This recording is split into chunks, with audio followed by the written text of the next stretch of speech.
السلام عليكم ورحمة الله وبركاته. الحمد لله الذي هدانا لهذا نحمده ونستعينه ونستغفره ونؤمن به ونتوكل عليه ونعوذ بالله من شرور أنفسنا ومن سيئات أعمالنا. من يهد الله فلا مضل له ومن يضلل فلا هادي له. أشهد أن لا إله إلا الله وحده لا شريك له وأشهد أن سيدنا ونبينا مولانا محمدا عبده ورسوله. أما بعد، فقد قال الله تبارك وتعالى في محكم تنزيل وفي الفرقان المجيد بعد أعوذ بالله من الشيطان الرجيم بفضل بسم الله الرحمن الرحيم. الحج أشهر معلومات فمن فرض فيهن الحج ولا رفث ولا فسوق ولا جدال في الحج. صدق الله العلي العظيم وصدق رسول النبي الكريم ونحن على ذلك من الشاكرين والشاهدين والحمد لله رب العالمين. رب اشرح لي صدري ويسر لي أمري واحلل عقدة من لساني ويفقهوا قولي. ربي زدني علما وارزقني فهما. اللهم صل على سيدنا محمد طب القلوب دوائها عافية الأبدان وشفائها ونور الأبصار وضيائها وعلى آله وصحبه وبارك وسلم عليه. புகழ் அனைத்தும் அல்லாஹ் ஒருவனுக்கே உரித்தாகட்டுமாக. அவனுடைய சலாத்தும் சலாமும் கருணையும் ஈடேற்றமும் நமது நாயகம் நற்குணத்தின் தாயகம் நபிகளங்கள் பெருமானார் ரசூலே அக்ரம் தாஜ்தாரே மதீனா சர்வரே காயினார் ஸல்லல்லாஹு அலைஹி வஸல்லம் அவர்கள் மீதும் அவர்களுடைய தோழர்கள் சஹாபாக்கள் தாபீன்கள் தபா தாபீன்கள் சுஹதாக்கள் அவுலியாக்கள் குறிப்பாக மூமின்களான முஸ்லிம்களான நம் அனைவர் மீதும் இன்றும் இனி என்றும் நின்று நிலவட்டுமாக. அல்லாஹ் ஜல்ல ஷானஹு வ தஆலா புனிதமான இஸ்லாமிய மார்க்கத்தில் நம்மை பிறக்கச் செய்து இந்த மார்க்கத்தின் முறைப்படி வாழ்வதற்குரிய வழிமுறைகளை எல்லாம் நபிமார்கள் மூலமாகவும் இறைநேசர்கள் என்று சொல்லப்படக்கூடிய அவுலியாக்கள் மூலமாக உலமாக்கள் மூலமாக எல்லாவற்றிற்கும் மேலாக இந்த உலகத்திற்கு வழிகாட்ட வந்த திருக்குர்ஆன் மற்றும் நபிமொழியின் மூலமாக நமக்கெல்லாம் வாழ்க்கைக்குரிய வழிமுறைகளை வழிகாட்டி தந்திருக்கிறார். ஒரு முஸ்லிமாக பிறந்த மனிதன் அவருடைய பிறப்பு முதல் இறப்பு வரை எவ்வாறு வாழ வேண்டும், எதை செய்ய வேண்டும், எதை செய்யக்கூடாது என்பதை எல்லாம் வரைமுறையாக அல்லாஹு தஆலா காண்பித்து தந்திருக்கிறான். பேசுகின்ற வார்த்தைகளில் கூட நீங்கள் இவ்வாறு பேசினால் உங்களுக்கு நன்மை தரும், இதை பேசினால் உங்களுக்கு தீமை உண்டாகும் என்பதாக நமக்கு வழிகாட்டப்பட்டிருக்கிறது. பேசுகின்ற வார்த்தைகளில் உண்மை பேசினால் நம்முடைய ஈமான் என்று சொல்லப்படக்கூடிய விசுவாசம் அதிகப்படும் என்பதாக சொல்லப்படுகின்ற அதே நேரத்தில் பொய் தொடர்ந்து பேசினால் ஈமான் குறைந்துவிடும் என்பதாகவும் நபிமொழிகளில் சொல்லப்பட்டிருக்கிறது. ஒரு மனிதன் பேசுகின்ற வார்த்தைகளை வைத்து அவனுக்கு வெளி உலகில் மதிப்பும் மரியாதையும் கூடுகிறது. நம்முடைய வார்த்தைகளை கவனிக்கக்கூடிய மக்கள் இவர் எப்பொழுதையுமே இவரிடமிருந்து ஆகாத விஷயங்கள் வெளிப்படாது, ஆகாத வார்த்தைகளை பேச மாட்டார் என்று சொல்வார்கள். ரசூலுல்லாஹி ஸல்லல்லாஹு அலைஹி வஸல்லம் அவர்களோடு ஒரு முறை சஹாபாக்கள் போருக்கு சென்று கொண்டிருக்கிறார்கள். சென்று கொண்டிருக்கும் பொழுது ஒரு ஒட்டகம் பயணத்தில் முரண்டு பிடித்து பிடிவாதம் பிடித்து சண்டித்தனம் செய்கிறது.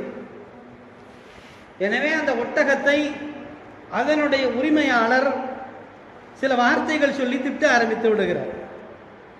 என் பெருமானார் ஸல்லல்லாஹு அலைஹி வஸல்லம் அவர்கள் கேட்டார்கள், இந்த கூட்டத்திலே ஒட்டகத்தை திட்டியது யார் என்று கேட்டார்கள். அப்போ அந்த சம்பந்தப்பட்ட சஹாபி சொன்னார், யார் ரசூலுல்லாஹ், இந்த ஒட்டகம் சரியாக நடந்து போக மாட்டேங்கிறது நான் தான் திட்டினேன். இப்போ நம்ம சொல்கிறோம் இல்லையா, சில நேரத்தில் நம்முடைய வாகனங்கள் ஏதாவது கோளாறு பண்ணாலோ அல்லது நம்ம விரும்பிய நேரத்துக்கு விரும்பிய இடத்துக்கு போக முடியாட்டாலோ, உதாரணத்துக்கு ஒரு வண்டியை வச்சுருக்கோன்னு சொன்னால் அந்த வண்டிக்கு நமக்கு மக்கரை பண்ணி போகிற நேரத்துக்கு போக முடியலைன்னு சொன்னால் நம்ம சொல்லுவோம், இந்த சனியை என் உயிரை வாங்குதுன்னு சொல்லுவோம். இது மாதிரி அந்த சஹாபி சொல்லியிருக்கார், இந்த ஒட்டகம் என்னை நேரத்திற்கு கொண்டு போய் சேர்க்கவில்லை, எனவே நான் அதை திட்டினேன் என்று ரசூலுல்லாஹ்ட்ட சொன்னார். இப்போ ரசூலுல்லாஹ் சொன்னாங்க, எந்த ஒரு உயிரினத்தையும் திட்டுவதற்கு உங்களுக்கு உரிமை இல்லை. அதனால நீங்க அதில் பயணம் செய்யறதுலேருந்து நீங்க இறங்கிருங்க. அதை திட்டிவிட்டு மீண்டும் அதில் பயணம் செய்யறதுக்கு உங்களுக்கு உரிமை இல்லைன்னாங்க ரசூலுல்லாஹ். இதை கவனிக்க வேண்டிய விஷயம், ஒரு ஐந்தறி உள்ள ஒரு பிராணியை திட்டியதற்கு என் பெருமானார் ஸல்லல்லாஹு அலைஹி வஸல்லம் அவர்கள் கடிந்து கொண்டு தன்னுடைய தோழரை அந்த ஒட்டகத்தில் மீண்டும் பயணம் செய்வதற்கு அனுமதிக்கவில்லைன்னு சொன்னா, என்னோடு பிறந்த உடன் பிறந்த சகோதரர்கள், மனைவி, மக்கள், நம்மளோடு சேர்ந்த மக்களை, மனிதர்களை தகாத வார்த்தைகளை சொல்லி பேசுவதற்கு திட்டுவதற்கு யாருக்குமே உரிமை இல்லை. சில நேரங்களில் சொல்லப்படுகிறது, பெண்கள், தாய்மார்கள் உச்சகட்ட கோபத்தில் தன்னுடைய பிள்ளைகளை திட்டிடுறாங்க, தன்னுடைய பிள்ளைகளை திட்டிடுவாங்க, சாபமிடுவாங்க. இது மாதிரியான வார்த்தைகளை சொல்லும் பொழுது ஹதீஸ்களில் சொல்லப்பட்டிருக்கிறது, வார்த்தைகளை கையாளுவதில் மிகுந்த கவனம் தேவை. நாம் சில விஷயங்களை, சில வார்த்தைகளை பிரயோகிக்கின்ற பொழுது அது துவா கபூலாகிற நேரமாக இருந்துச்சுன்னு சொன்னால் அது நிச்சயமாக நடந்து போயிடும். இப்படி தெளிவாக சொல்கிறாங்க ரசூலுல்லாஹ். நாம் சில பேர்களை குறித்து சாபமான வார்த்தைகளை சொல்கின்ற பொழுது அந்த வார்த்தைகள் உடனே என்ன செய்யாது, சம்பந்தப்பட்டவர்கிட்ட போகாது. எந்த ஒரு வார்த்தையாக இருந்தாலும் நாம் சொல்லுகின்ற வார்த்தைகள் வானத்தின் அளவில் உயர்த்தப்படுகிறது. வானத்தின் கதவுகள் நல்ல வார்த்தைகளாக இருந்தால் அந்த வார்த்தைகளை என்ன செய்வாங்க, மலக்குமார்கள் அந்த வார்த்தைகளை வரவேற்பாங்க. வானத்தின் கதவுகளை திறந்து வைத்து வரவேற்பாங்க. அதற்கு பதிலாக சாபமிடக்கூடிய வார்த்தை, திட்டுற வார்த்தை, யாரையாவது கேலி பண்றது, ஏசக்கூடிய பேசக்கூடிய வார்த்தைகளாக இருந்தால் வானத்தின் கதவுகள் சாத்தப்படும். உடனே என்ன செய்வாங்க, அந்த திட்டிய வார்த்தைகள் வானத்திலிருந்து ரிட்டர்ன் வரும். ரிட்டர்ன் வருகின்ற நேரத்தில் பூமியிலே அந்த வார்த்தைகள் சென்று சேர்வதற்குண்டான இடங்களை தேடும். அதுவும் தகுதியான வார்த்தைகளாக இல்லாத பொழுது அனைத்து வாசல்களும் அடைக்கப்பட்டு என் பெருமானார் ஸல்லல்லாஹு அலைஹி வஸல்லம் சொல்றாங்க, நான் ஒரு மனிதனை திட்டினாலோ சாபமிட்டாலோ தகுந்த விஷயம் இல்லாமல் நான் வார்த்தை பிரயோகம் செய்தால் அந்த வார்த்தை யார்கிட்ட வருங்க, ஒரு சுத்திட்டு ஏண்ட தான் வரும்னா. அல்லாஹ் பாதுகாக்க வேண்டும், அல்லாஹ் பாதுகாக்க வேண்டும். சில நேரங்களில் தாய்மார்கள் தன்னுடைய பிள்ளைகளை சாபமாக திட்டிடுவாங்க. உதாரணத்துக்கு சொல்ற, யாரும் கோச்சுக்கிறாதீங்க, ஏன் உசுரை எடுக்கிற, உனக்கு மௌத்து வராதான்னு சொல்லி ஒரு பிள்ளைய கேட்கிறார். எதுக்கு, ஏன் உயிரை எடுக்கிற, உனக்கு மௌத்து வராதா அப்படின்னு சொல்லி ஒரு தாய் தன்னுடைய பிள்ளையை சாபமிடுகின்ற நேரத்தில் அல்லாஹ் பாதுகாக்க வேண்டும், மலக்குமார்கள் அவருடைய துஆவிற்கு ஆமீன் சொல்லிவிட்டார். என்ன நடக்கும், விபரீதமான முடிவா போயிடும். அதனால எப்பொழுதுமே யாரையுமே என்ன செய்ய வேண்டியதில்லை, நாம் நிந்திப்பதற்கோ சபிப்பதற்கோ எந்த அனுமதியும் இல்லை.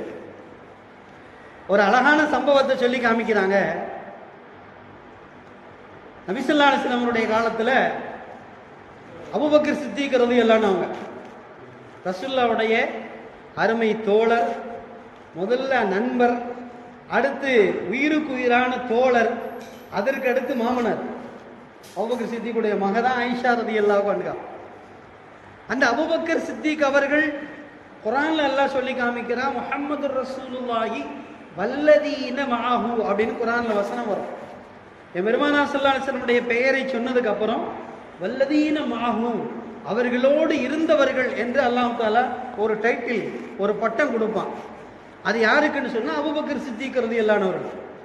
ரசூலுல்லாஹ்வுடைய சந்தோஷத்துல, ரசூலுல்லாஹ்வுடைய கவலையில, உயர்வுல, தாழ்வுல, எல்லா நிலையிலும் அவர்களோடு இருந்தவர்கள் அபூபக்கர் சித்திக் ரலியல்லாஹு அன்ஹு. அதனால ரசூலுல்லாஹி ஸல்லல்லாஹு அலைஹி வஸல்லம் அவர்களுடைய வார்த்தையை திறக்கிறதுக்கு முன்னாடி அவங்க என்ன சொல்ல போறாங்கன்னு கணிச்சிருவாங்க அபூபக்கர் சித்திக். அவ்வளவு பெரிய பாக்கியசாலி, எல்லா நேரத்திலையும் அவங்களோட இருந்தவங்க. அதனாலதான் அல்லாஹ் அவங்களுக்கு ஹிஜ்ரத்துல கூட அவங்க கூட இருக்கிறதுக்கு உண்டான அருமையான வாய்ப்பு கொடுத்தான். நமக்கெல்லாம் தெரியும், குகையில் பெருமானார் ஸல்லல்லாஹு அலைஹி வஸல்லம் அவர்களோடு அந்த ஹிஜ்ரத்துடைய பயணத்தில் தனித்த இரவில் குகையில் தனித்து இருந்த பாக்கியம் அபூபக்கர் சித்திக் அவங்களுக்கு தான் கிடைச்சது. அப்படிப்பட்ட அபூபக்கர் சித்திக் ரலியல்லாஹு அவர்கள் சிஃபத்தே ரசூல், ரசூலுல்லாஹ்வுடைய தன்மைகளை 100% உள்வாங்கி கொண்டவங்க. அவங்களுக்கு ஒரு தடவை கடன் அதிகமாயிடுச்சு. கடன் சொன்னால் நம்மளை மாதிரி வியாபாரத்தில் போடுறதுக்கோ அல்லது அல்லாஹ் காப்பாற்றணும் வாங்குற போது கடனை வாங்கிட்டு அதுக்கப்புறம் தேக்கா கொடுக்கறதுக்கு, அல்வா கொடுக்கறதுக்கெல்லாம் அபூபக்கர் சித்திக் ரலியல்லாஹு கடன் வாங்கலை. கடன் விஷயமாக சொல்லப்பட்டிருக்கிறது ஒரு விஷயத்தை நாம் விளங்கணும். கடன் வாங்குகின்ற பொழுது கொடுக்க வேண்டும் என்ற எண்ணத்தோடு கடன் வாங்கினால் அவங்க அந்த கடனை திருப்பி அடைக்கிறதுக்கு அல்லாஹ் உதவி செய்வானா? அப்படிங்க, கடன் வாங்குறேன், ஏதோ ஒரு நிர்பந்தத்தில் கடன் வாங்குறேன், ஏதோ ஒரு தேவைக்கு. கடன் வாங்குவது தன்மானம், யாசிப்பது கூடாது என்று மார்க்கத்தில் சொல்லப்பட்டிருக்கிறது. பிச்சை கேட்கறது கூடாது. கடன் கேட்டாருன்னு சொன்னா நீங்க கொடுத்து உதவுங்க ரசூலுல்லாஹ் சொல்லியிருக்காங்க. அப்ப அது மாதிரி ஒருத்தர் கடன் கேட்கும் போது திரும்ப கொடுக்கின்ற எண்ணம் இருந்தால் அந்த கடனை அடைப்பதற்கு அல்லாஹ் உதவி செய்வான். அதே நபி சொல்றாங்க, யாருக்கு கடனை வாங்குகின்ற பொழுது திருப்பி கொடுக்க கூடாது என்ற எண்ணத்தில் கடன் பெற்றால் அவன் திருடன் என்றால் ரசூலுல்லாஹி ஸல்லல்லாஹு அலைஹி வஸல்லம். அதை பாதுகாக்கணும். நம்ம இன்னைக்கு நம்மளுடைய வழக்கில் சொல்லுவான், கடன் வாங்குற வரைக்கும் கடன் கொடுக்குறவன் முதலாளி, வாங்கிட்டானா வாங்கினவன் முதலாளின்னு சொல்லுவான். அப்படிதான் இருக்கு. வாங்குற வரைக்கும் நீங்க தான் என்னை வாழ வைக்கிற தெய்வம், நீங்க எனக்கு கொடுத்தீங்கன்னு சொன்னா நீங்க தான் எனக்கு வியாபாரத்துக்கு வழிகாட்டி, நீங்க தான் என் குடும்பத்திற்கு குலவிளக்கு, ஒளி விளக்கு, என்னென்னமோ சொல்லுவான். வாங்கினதுக்கு அப்புறம் நீ யாரு, எங்கேயோ பார்த்த மாதிரி இருக்கு அப்படின்னு தான் கேட்பான். திரும்ப கடனை கேட்டான். இதுக்குள்ள நிலைமைங்க. என் பெருமானார் சொன்னாங்க, கடனை திருப்பி கொடுக்கின்ற எண்ணத்திலே கடன் வாங்கினால் நீங்கள் அந்த கடனை அடைப்பதற்கு அல்லாஹ் உதவி செய்வான். அப்ப அபூபக்கர் சித்திக் ரலியல்லாஹு அன்ஹு அவர்கள் மிகுந்த கடனாளி ஆயிட்டாங்க. எங்க பார்த்தாலும் கடன். அப்ப அந்த கடனை கேட்டு முஸ்லிம்களுக்கு மட்டும் இல்லை, மற்றவங்கள்ட்டையும் மாட்டார்கள்ட்டையும் அபூபக்கர் சித்திக் கடன் வாங்கியிருந்தாங்க. எதுக்கு கடன் வாங்கினாங்கன்னு சொன்னா, நபி ஸல்லல்லாஹு அலைஹி சொல்லுவாங்க அபூபக்கர் சித்திக்கிட்ட, அபூபக்கரே இவர் சிரமப்படுகிறார், அவருக்கு ஏதாவது கொடுங்கம்மா. அபூபக்கர் சித்திக்கிட்ட கையில காசு இருக்காது, உடனே யார்ட்டையாவது வாங்கி கொடுப்பாங்க. இப்படிதான் கடன். இது மாதிரி கடன் பெற்ற அந்த கடன் கொடுத்த ஒரு யஹூதி ஒரு நாள் வந்துட்டார். வந்து கடனை கேட்கிறார். நபி ஸல்லல்லாஹு அலைஹி வஸல்லம் அங்கதான் உட்கார்ந்து இருக்கிறாங்க. அபூபக்கர் சித்திக் ரலியல்லாஹு அன்ஹு அவர்கள்ட்ட கடனை கேட்கிறார். கடன் கொடுத்தவர். அபூபக்கர் சித்திக்கிட்ட கையில காசு இல்லை, இருந்தா தான் கொடுத்துருவாங்களே. அவர் கேட்டவர் கொஞ்சம் கொஞ்சமா வார்த்தைகள் அதிகமாகிறது, வார்த்தை தடிக்கிறது. ஏன்னா வாங்கும் போது தெரிஞ்ச கண்ணை இப்ப தெரியலையா அப்படிங்கிற மாதிரி அப்படியே கொஞ்சம் கொஞ்சமா வார்த்தை தடிச்சுக்கிட்டே போகுது. அபூபக்கர் சித்திக் அமைதியாவே இருக்காங்க. ரசூலுல்லாஹ் பக்கத்துல உட்காந்து சிரிச்சுக்கிட்டே இருந்தாங்க.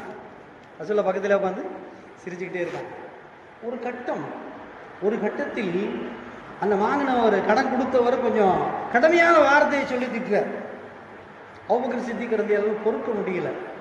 என்னுடைய ஹபீப் இங்கே அமர்ந்திருக்கிறார்கள், அவங்களுக்கு முன்னாடி இவன் இந்த வார்த்தை பேசுறானே சொல்லிட்டு இவங்க சில வார்த்தைகள் சொன்னாங்க. ரொம்ப கடுமையாக சொல்லலை.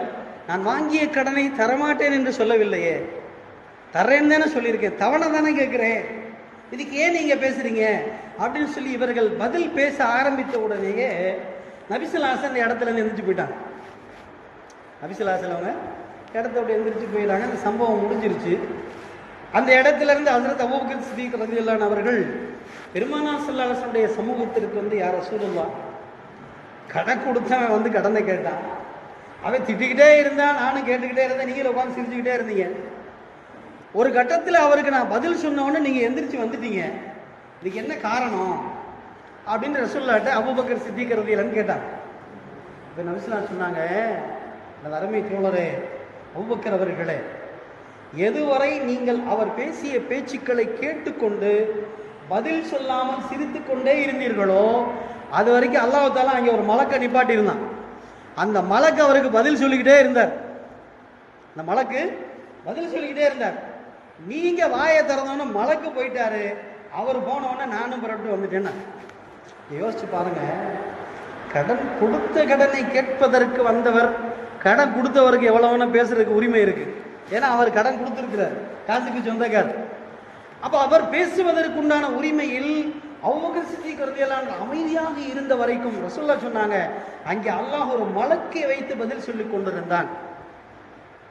சொல்லிட்டு தான் உலக புகழ் பெற்ற இந்த வார்த்தையை சொன்னாங்க என் பெருமானார் ஸல்லல்லாஹு அலைஹி வஸல்லம் அவர்கள்.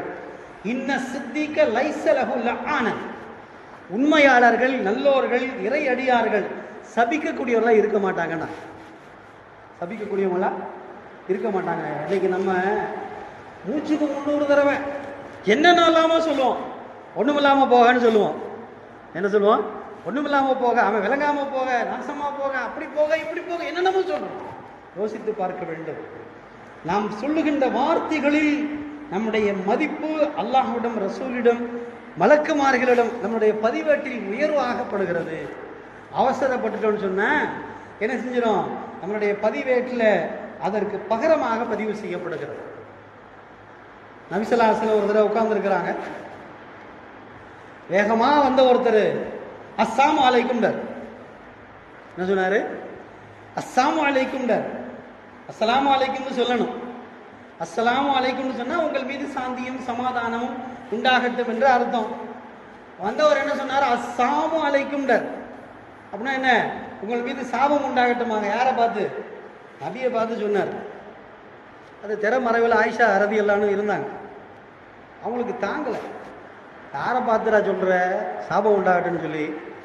அங்கேருந்து சொன்னாங்க, வஸ்ஸாமு அலைக்க வலா அபீக்க வலி ஜத்திக்க அப்படின்னு சொல்லி ஆயிஷா ரலியல்லாஹு வரிசையாக சொல்லிக்கிட்டே போகிறாங்க. உன் மீது சாபம் உண்டாகட்டும், உன்னைய பெற்ற அத்தா மீது சாபம் உண்டாகட்டும், உங்கள் ஐயா, உங்கள் பாட்டை, முப்பாட்டை எல்லாருமே சாபம் உண்டாகட்டும் அப்படின்னு ஆயிஷா அம்மா சொல்கிறாங்க. ஏன்னா தன்னுடைய ஹபீப் ரசூலை ஒரு மனிதர் திட்டுவதை பொறுத்து கொள்ள முடியவில்லை. அப்போ நபி ஸல்லல்லாஹு அலைஹி வஸல்லம் சொன்னாங்க, ஆயிஷா ஏன் இப்படி? இல்லை, உங்களை திட்டுறதை என்னால் பொறுக்க முடியலை சொன்னாங்க ரசூலுல்லாஹி ஸல்லல்லாஹு அலைஹி வஸல்லம். ஆயிஷாவே, என்னிடம் எந்த வார்த்தை வருகிறதோ அதற்கு நான் பதில் சொல்லி விடுவேன். அல்லாஹ் அதுக்கு என்ன செஞ்சிருவான்? தகுந்த நன்மையோ தீமையோ அவன் உடனே ஃபைசலா பண்ணிடுவான், தீர்ப்பு சொல்லிடுவான். வந்தவரா சாமம் அழைக்கின்றாரு, என் மேலே சாபம் உண்டாகட்டுன்றாரு, நான் பதில் சொல்லிட்டேன், அல்லாஹ் அவருக்கு என்ன செஞ்சுட்டான்? அதுக்கு தகுந்த விஷயத்த சொல்லிட்டேன், அது அவருக்கு உண்டாகும். நீ ஏன் வேகப்படுறேன்டா? நீ ஏன் வேகப்படுறேன்டா? இதுதான் நமக்கு உண்டான படிப்பினை.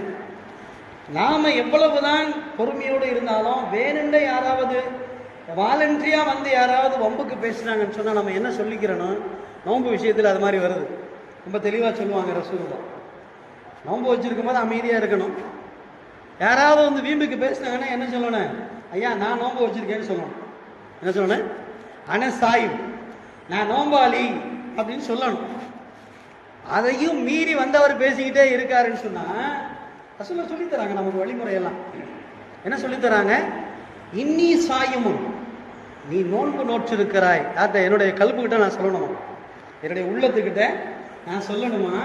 நீ மகத்தான நோன்பு வைத்திருக்கிறாய், இது போன்ற தேவையில்லாத வார்த்தைகளுக்கு பேசி கொண்டிருப்பது உனக்கு தகுமானதல்ல அப்படின்னு எனக்கு நானே சொல்லிட்டு அமைதியா இருந்து விட வேண்டும் என்று என் பெருமானார் ஸல்லல்லாஹு அலைஹி வஸல்லம் சொல்றேன். இந்த ஒரே ஒரு விஷயத்தை நாம் பின்பற்றணும்னு சொன்னா நம்முடைய வீதிகளில் மட்டும் இல்லை, ஊரில் மட்டுமல்ல, நாட்டில் மட்டுமல்ல, உலகம் அனைத்திலும் என்ன செய்யும்? அமைதி நிலவும். அமைதி நிலவும். நம்முடைய வார்த்தைகள், நாம் பிரயோகிக்கின்ற வார்த்தைகளை வைத்துத்தான் நம்முடைய வணக்க வழிபாடுடைய அந்தஸ்தும் உயரும். நம்முடைய வணக்க வழிபாடுடைய அந்தஸ்து உயரும்.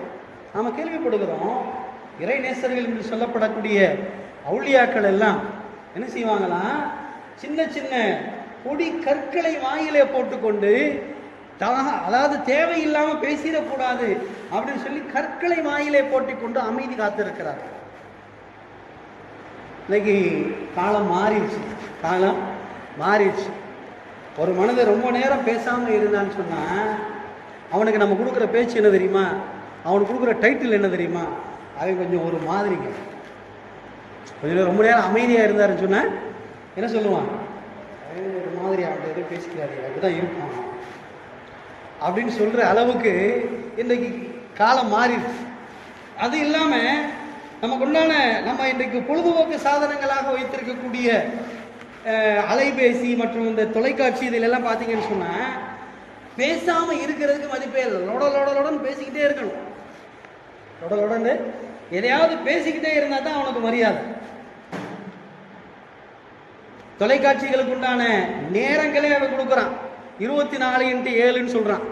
24 டெலிஃபோனுடைய முந்திக்கால நம்ம சின்ன பிள்ளைகளாக இருந்த காலத்தில் ஒரு 20-30 வருஷத்துக்கு முன்னாடி எல்லாம் தொலைக்காட்சி ஓடக்கூடிய காலம் நேரம் அப்படின்னு பார்த்தா சாயந்தரம் நேரம் கொஞ்சம் நேரம் ஓடும். வச்ச நேரமெல்லாம் அது வீட்டில் டிவி இருக்கு, ஆனால் ஓடாது. இன்றைக்கு அவன் எப்படி விளம்பரம் பண்ணுறான் ஒரு தொலைக்காட்சிக்கு? 24x7 7 நாட்களும் 24 மணி நேரம் என்ன செய்ய ஓடிக்கிட்டே இருக்கு. பெரிய ஆச்சரியம் என்னன்னு சொன்னால், ரமலான் மாதத்தில் விடிய தொழுகலாம் அப்படின்னு சொல்லி பள்ளிக்கு போயிட்டு நம்ம ஒரு 12 மணிக்கோ 1 மணிக்கோ வீட்டுக்கு வந்தோம்னு சொன்னால் வீட்டை சுற்றி இருக்கிற வீடுகளில் டிவி ஓடிக்கிட்டு.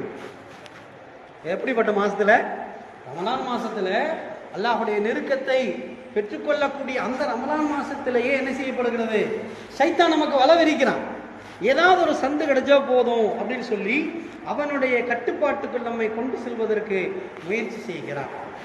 அதனால நாம் வாழுகின்ற காலங்களில் நம்மளை நேர்வழியிலேருந்து கெடுத்து ஆகாத வழியில் கொண்டு போகிறதுக்கு முயற்சி செய்யக்கூடிய நபிமார்களுக்கும் சரி வழிமார்களுக்கும் சரி நமக்கும் சரி எதிரி யாருன்னு சொன்னால், இன்ன ஷைத்தான லி இன்சானி அதுவும் உபீன்.